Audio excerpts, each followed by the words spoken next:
Hello there guys, what is going on? Daniel Childs back here again for another edition of Let's Talk Chelsea. Hope you're doing well and keeping safe on this Tuesday. Hope you're gearing up for Christmas in the best way possible. Only a few days away now, which is quite exciting. And of course, the return of Chelsea against Bournemouth in the Premier League. In today's news video, we're going to be looking at Vision 2030, a big plan at Cobham for some time, a shake-up behind the scenes in the academy, and what it means for Chelsea. Also, some of those young players that Chelsea are trying to recruit across world football, and as well Jorginho's contract situation, because the midfielder has been given some comments about that situation as well. Before we get into any of that good stuff, I want to ask you guys, if you haven't already and are watching on my YouTube channel, please hit that subscribe button and the notification bell so you don't miss any of the uploads on the channel. We're getting closer and closer to that massive goal of 30k subs. So do me a favor in this Christmas and festive period, spread a bit of Christmas cheer.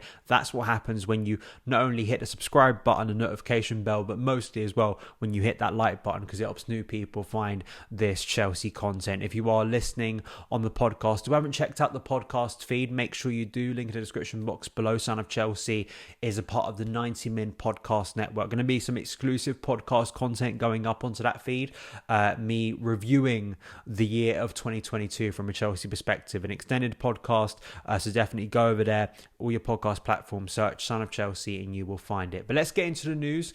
This comes from the London Evening Standard. Nazar Kinsella, Chelsea restructure academy leadership group as Neil Bath handed promotion in Vision 2030 plans. Chelsea owners Todd Boehly and Behdad Ighbali have restructured the leadership group in the club's academy. Neil Bath, who is widely credited with building the youth system that produced Mason Mount, Reece James and Ruben Loftus-Cheek, is now the Director of Football Development and Operations. With increased funding and a responsibility for Bath, he has been given a new title to continue his Vision 2030 plans to take Cobham to the next level.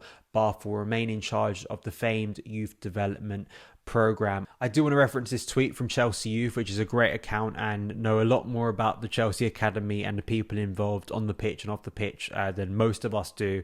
He covers it so well, and I definitely suggest you go and follow him on Twitter. I'm sure many of you do. In response to this news from Nazar Kinsella, he tweeted, "All three are terrific people and fully deserve the recognition and new responsibilities. Jack Francis is one of the names that have been promoted, as well as Jim Fraser and Neil Bath." And he says that Jack isn't as well known as the others in general, but he will become so in time. An outstanding head of player care and lead of younger age groups before now. I was lucky enough to speak to Jim Fraser at an event at Cobham that I was covering for Football.London. It was around AI Scout. I think I may have mentioned it at the time. It was kind of a bit of data software that the club had been developing with this company for several times. It was kind of their launch event there, and Jim Fraser was there answering questions about it. And it was interesting to ask him a question about, you know, the development and what's going on and kind of the plans for the club and how this is going to be implemented into recruiting players specifically into the academy. It may be used in the first team as well, but it was mainly focusing on bringing young talent into the club and trying to find the best in what is a very competitive environment. And just, you know, seeing that person face to face and, you know, very humble, a little bit self-deprecating in terms of Chelsea, but also very composed, you know, very honest, and I think, you know, a good leader. And that's just the case across Cobham. I think giving Neil Bath more responsibility is the smart way of going about things.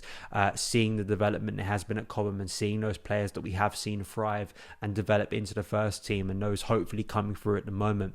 And I think it's just smart from Todd Boehly and the new owners to really focus on Cobham. It is a huge gift that was given to them by the previous ownership. Any ownership would be happy to have Cobham, and you really need to utilize it for the future. So it's great to see. And Vision 2030, this is not a new thing. This has been talked about for several years now. And I just do want to reference this tweet from Rob Pratley, who was tweeting about the Vision 2030, you know, players to bring into Chelsea. This is Malo Gusto. We have spoke about him before, a fullback from Lyon.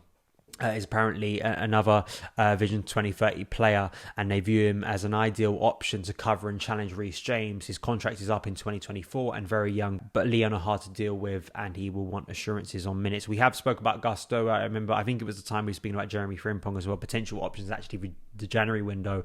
But there are other players too, and another one I do want to reference is a piece from the Times that has got people excited again today. We have spoken about this player, is Andre Santos. Apparently Chelsea are leading the race for the Brazilian teenager, have emerged as favourites ahead of several Premier League clubs including Liverpool, Man City and Newcastle. Since breaking into the first team at Vasco this year, he has made a big impression in his first full season with the senior team, making 36 appearances in all competitions, scoring 8 goals and winning 4 Brazil under 20 caps. He has thrived as a ball-winning central midfielder who can break up attacks.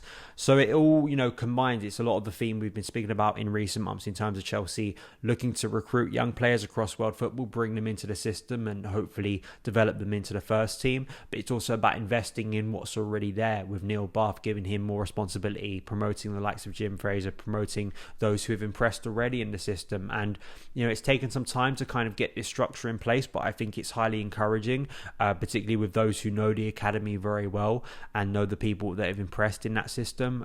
So I think we should be encouraged by this, and hopefully it's going to bear a lot of more positivity in the coming years for Chelsea. Another sort of behind the scenes recruitment story that we have been covering on the channel for several months and looks like it is going to be announced and could be announced this week is Christopher Weiville as Chelsea's new technical director. This is from Florian Plettenberg. There's been negotiations for several times. I think there's been sort of a hold up in terms of maybe his contracts and visa being done. That's what's sort of been the hold up, but he will join this new recruitment team that Todd Boehly has been building for several months now. I know Football.London, of course, who I work for, have been covering the story for 7 months, as well as other outlets. And, it's good that we're getting all of this in place before the January window, which is going to be so huge. And we're starting to see some sort of inkling of what that January window could be. Let's move on to a more senior player in the dressing room, but does relate to transfer speculation and could relate to January as well, given his contract. And that is Jorginho. Of course, his contract with Chelsea ends next summer. And there is a lot of speculation over whether he's going to sign a new contract. Will Chelsea let him go for free? Will he be moving on permanently? And that, it's a big question because, central midfield in itself is an area that has been in so much, need of recruitment, of a sense of, a revamp and bringing in new players. And Jorginho is an older player. And, I personally feel he has reached the end of his time at Chelsea. But there is an indication, as has been reported, but also from his words in recent interviews, that there may be actually a case for him staying at Chelsea and him being offered a contract extension. 2 tweets from Fabrizio Romano. He spoke about Graham Potter. He said that Graham Potter is creating a good relationship with all of us. He's working hard. New deal talks. It's normal to speak. Next question, he tells Sky Sports. He also was asked about whether to play bench or sell Modric, Bellingham or himself, and he said, sell me, Modric starts, Bellingham on the bench. I'm sure that will cause a bit of a stir on social media. But then also being asked about this, as you can see on screen now, he just was like, you said that was the last question, and then he was like, so ciao, and he moved out of the interview. I know this is a bit divisive, and I know people really like Jorginho, and as a character especially, and I've always said this, no matter what of the nonsense on social media, I think Jorginho has been an incredible character, really. I think that's going to be the shame of it when he does move on from Chelsea, whenever that is that, I think a lot of the social media noise and culture war stuff that just drags so much football conversation down nowadays will kind of, I don't want to say tarnish, because Jorginho is not responsible for it, but just like, I know that will be in people's heads, but when you actually think about the story of Jorginho at Chelsea, I think it's a really lovely story. The adversity he faced as a footballer, getting into the professional game in the first place, moving over to Italy at a young age, and being sold a dream like a lot of young players are, but having to come through that, growing, getting to Napoli, and then becoming a player that was worth 60 million, coming over to Chelsea, and then struggling in the first season, or at least facing a lot of criticism and scrutiny, and then having to prove himself away from a coach who he'd gained some success from and had probably gotten him that move in the first place to Chelsea, but then reaching the heights of the Champions League, international success as well with Italy. So as a professional, as someone in the dressing room, Graham Potter is going to have to rely on Jorginho for the rest of the season. I do think, especially in the coming weeks, as we start to reintegrate those players at the World Cup, Jorginho was not at the World Cup, so he's going to have to really perform and step up as a senior player. And I've said this in recent years. You can go back and find the videos. I said similar with Willian and Pedro. I've said similar with Cesar Azpilicueta. I just think there comes a right time to say goodbye to players. My thing with Jorginho is I think we've already reached the peak of Jorginho, and I think that came in 2021 when he won the Champions League with us. I don't see a player, given his limitations already, that is going to grow exponentially from this point. And I also, if he still is thinking about being a main player, I don't see him as that player at Chelsea in the coming years. I'm not looking at Jorginho, for me, in a year's time as still a dominant player that you're building a midfield around. I'm looking at someone else. I'm looking at younger players that I want to be building this midfield around. And, Jorginho has had a decent time at Chelsea. It's not like we're just throwing him out callously without, much time and development at Chelsea. He's had quite a few seasons. So I don't think handing him a new contract is a smart move. I really don't, because I just think it's the right time. Sure, you do run the risk of, with N'Golo Kante as well, of losing 2 senior players for the second summer running for free, when you could have gained some money for those players. Whether you sell him in January, I think that would be an incredible turnaround. I mean, I'd like to see that happen, because I think it would be proactive for Chelsea. I'd like to see Chelsea under this new ownership be proactive in the transfer window. This is a situation that isn't, I think, the new owner's fault. This is very much the midfield problem is a long-standing problem. But Jorginho is kind of a symbol of it. And that's not, as I say, having a go at the player and the person himself. I just think that it's time for Chelsea to move on. And I don't see the benefit of handing him that new deal. The reason is like, what's his value going to be by the end of that, whatever contract it shouldn't really be as long as 5. Is it a 2 or 3 year deal? Is it a 1 year deal? What's really the point of giving him that 1 year deal?